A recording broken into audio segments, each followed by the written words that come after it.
ആഭാരവർദ്ധം ജനങ്ങൾക്കും എൻ്റെ ഗുരുക്കന്മാർക്കും എൻ്റെ നമസ്കാരം.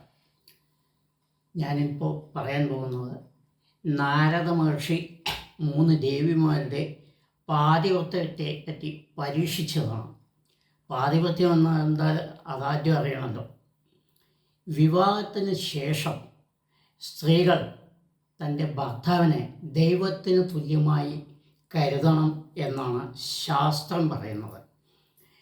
അതായത് അദ്ദേഹത്തിൻ്റെ ഇഷ്ടാനുസരണം നിൽക്കണം.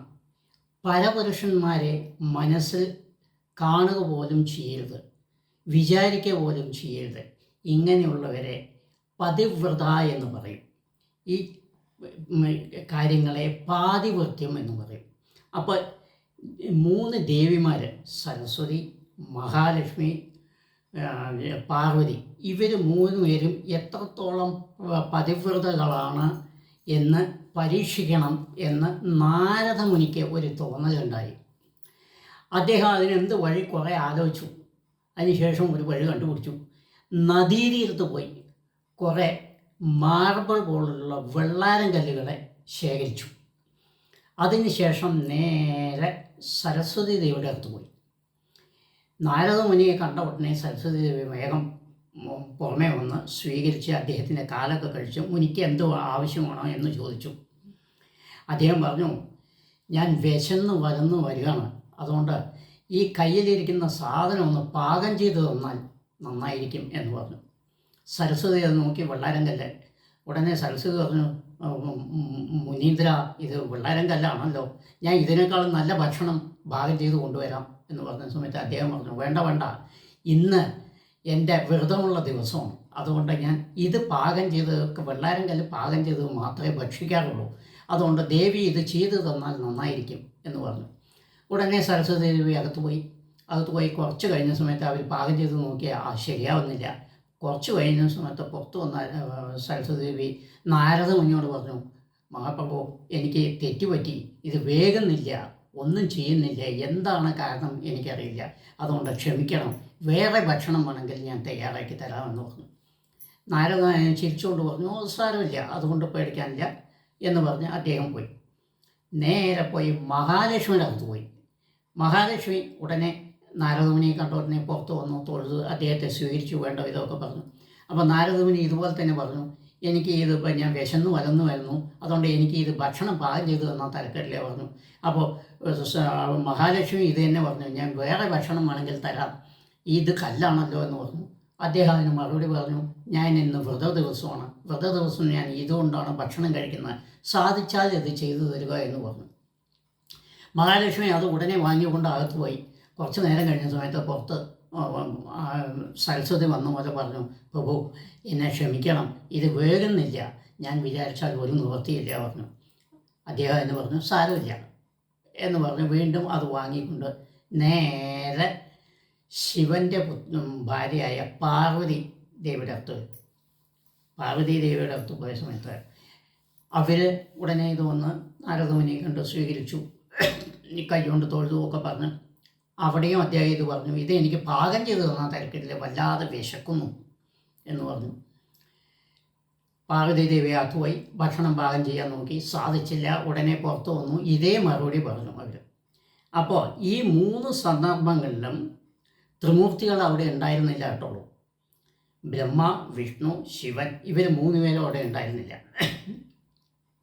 അദ്ദേഹം നേരെ ഇങ്ങനെ ആലോചിച്ചു, ഇനി എവിടെ പോട്ടെ ആലോചിച്ചു ഇങ്ങനെ ഇരുന്നു. ഒടുവിൽ അത്രി മഹർഷിയുടെ ആശ്രമത്തിൽ ചെന്നു.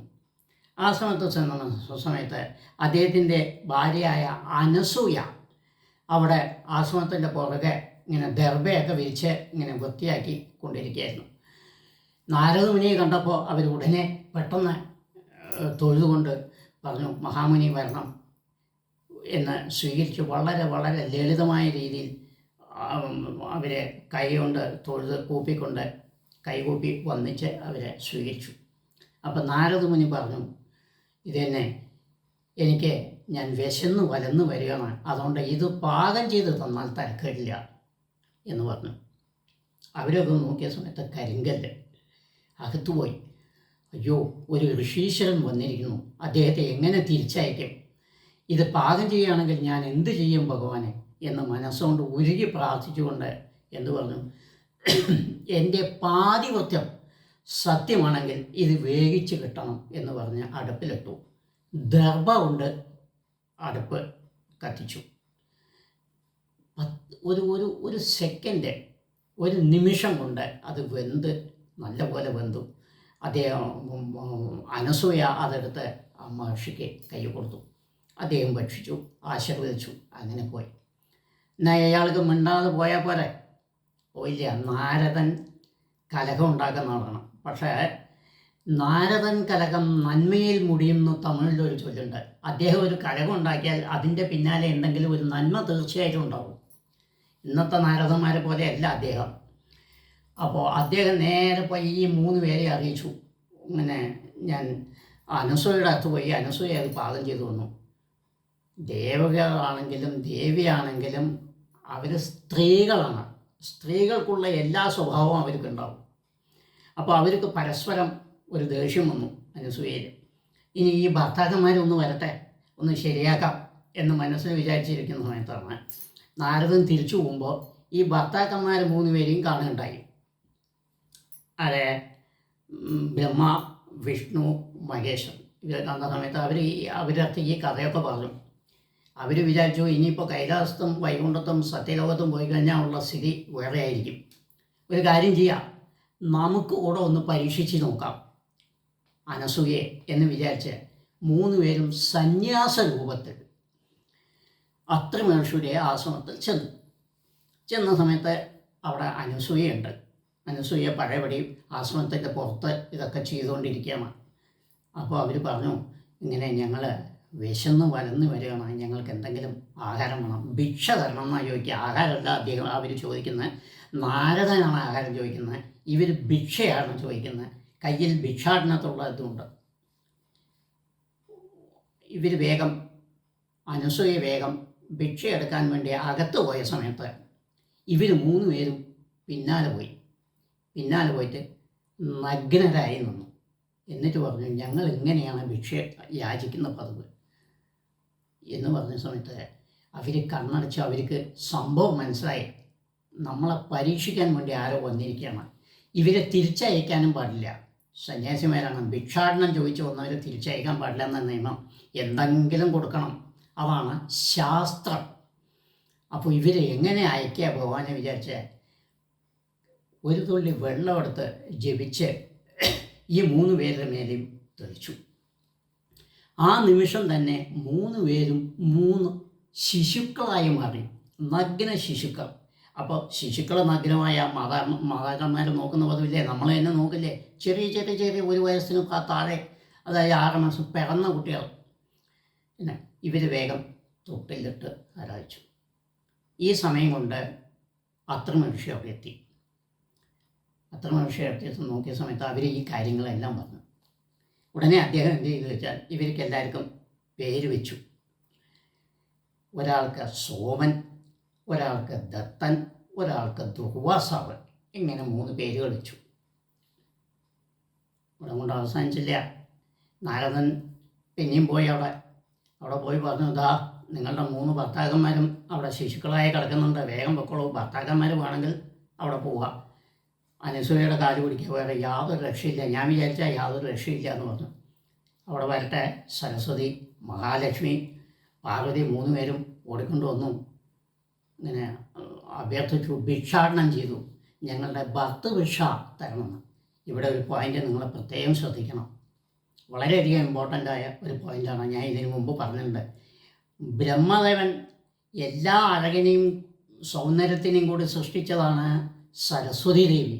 സരസ്വതി ദേവി ബ്രഹ്മാവിൻ്റെ പുത്രിയാണ്, ഭാര്യ അല്ല എന്ന് ഞാൻ പല പ്രാവശ്യം പറഞ്ഞാണ്, എടുത്തു പറഞ്ഞാണ്. പലരും അതിനെ വികടമായി വ്യാഖ്യാനിക്കുന്നുണ്ട്. അപ്പോൾ ഇവർ ഭിക്ഷാടനം ചോദിക്കുന്ന സമയത്ത് ഭർത്തൃഭിക്ഷ ചോദിച്ചു എന്നാണ് പറയുന്നത്. പക്ഷേ ഭർത്തൃഭിക്ഷയല്ല, ഭർത്തൃൻ്റെ രൂപത്തിലുള്ള ഭിക്ഷ വേണം എന്നാണ് ചോദിക്കുന്നത്. അങ്ങനെ 3 പേരും മാംഗല്യഭിക്ഷ ചോദിച്ചു. ഇവർ മാംഗല്യഭിക്ഷ 2 പേരും ചോദിച്ചു, അവർ ഭർത്തൃഭിക്ഷ എന്ന് ചോദിച്ച സമയത്ത് അത്രിമഹർഷി വേഗം കയ്യിൽ നിന്നുള്ള ഒരു ഇതെടുത്തിട്ട് അവർ ആ 3 കുട്ടികളുടെ മേലെ തെളിച്ചു. അതിൻ്റെ ഫലമായി മഹാവിഷ്ണു, ശിവൻ, ബ്രഹ്മാവ് എന്നിവർ സ്വയം രൂപം കൊണ്ട് വന്ന് അനസൂയയെ അനുഗ്രഹിച്ചു. എല്ലാ അനുഗ്രഹങ്ങളും നൽകി. ഈ ദേവിമാരും അനുഗ്രഹം നൽകി. അപ്പോൾ ബ്രഹ്മാവിനുണ്ടായ പുത്രന് സോമൻ എന്ന് പേര് നൽകി. വിഷ്ണുവിനുണ്ടായ പുത്രന് ദത്തൻ, അതാണ് ദത്താത്രേയൻ എന്ന പേര് ഭാഗ്യത്തിൽ വന്നു. ദുർവാസാവിനുണ്ടായ പുത്രനെ ശിവനുണ്ടായ പുത്രനെ ദുർവാസാവ് എന്ന് പേർത്തു. അപ്പോൾ ഈ ദുർവാസാവിന് ശിവൻ ഒരു വരം കൊടുത്തു. ദുർവാസാവ് ആരായിട്ട് തെറ്റുന്നു, ആർക്ക് ദുർവാസാവിനെ ഇഷ്ടമില്ലാതാവുന്നു, അങ്ങനെ ഒരു അവസരം വരുന്നു, അവരുടെ പകുതി ശക്തിയും എല്ലാ ശക്തികളും പകുതി ദുർവാസാവിന് ലഭിക്കും എന്നൊരു വരം ശിവന് കൊടുത്തു. അങ്ങനെ പാതിവൃത്യം നാരദൻ 3 പേരുടെയും ലക്ഷ്മി, സരസ്വതി, പാർവതി ഇവർ 3 പേരെയും പാതിവൃത്യം എത്രത്തോളം ഉണ്ടെന്ന് ക്ഷണിക്കാൻ വേണ്ടിയിട്ട് അനസൂയയെ കരുവാക്കി. അപ്പോൾ അവർക്കത് മനസ്സിലായി, അഹംഭാവം നമ്മളല്ല, അനസൂയയാണ് നമ്മളെക്കാളും എത്രയോ മേലെയാണ് പാതിവൃത്യത്തിൽ എന്ന ഒരു പാഠം കൂടി അവരെ പഠിച്ചു. അത് പഠിപ്പിക്കാൻ കൂടിയാണ് നാരദൻ ഈ വേലയെടുത്തത്. ഇതിന് അനുകൂലം തന്നെയായിരുന്നു 3 ദേവന്മാരും. അവർക്കിതൊന്നും അറിയാതെയല്ല, പക്ഷേ ഇത് ദേവിമാരെ അറിയിക്കരുത്, അവരെ പ്രത്യക്ഷത്തിൽ കാട്ടി മനസ്സിലാക്കണം എന്നുള്ള ഉദ്ദേശത്തോടു കൂടിയാണ് ഈ ത്രിമൂർത്തികളും അവതരിച്ച് ഇങ്ങനൊരു കാര്യം ചെയ്തത്. നമസ്കാരം. ഇനി നമുക്ക് നാളെ നോക്കാം. എല്ലാവരും സബ്സ്ക്രൈബ് ചെയ്യുക, അനുഗ്രഹിക്കുക. ഞാൻ എപ്പോഴും പറയുന്നുണ്ട്, കലിയുഗത്തിൽ ഇതല്ലാതെ നമുക്ക് വേറെ ഒന്നുമില്ല, ദൈവാശ്രയം ഒന്ന് മാത്രമേ ഉള്ളൂ. അതുകൊണ്ട് എല്ലാവരും സബ്സ്ക്രൈബ് ചെയ്യുക, ഷെയർ ചെയ്യുക, എന്നെയും അനുഗ്രഹിക്കുക. നമസ്കാരം. ലോകാ സമസ്ത സുഖിനോ ഭവന്തു, ലോകാ സമസ്ത സുഖിനോ ഭവന്തു, ലോകാ സമസ്ത സുഖിനോ ഭവന്തു. ധർമ്മോ രക്ഷതി രക്ഷിതഃ, ധർമ്മോ രക്ഷതി രക്ഷിതഃ, ധർമ്മോ രക്ഷതി രക്ഷിതഃ. നമസ്കാരം.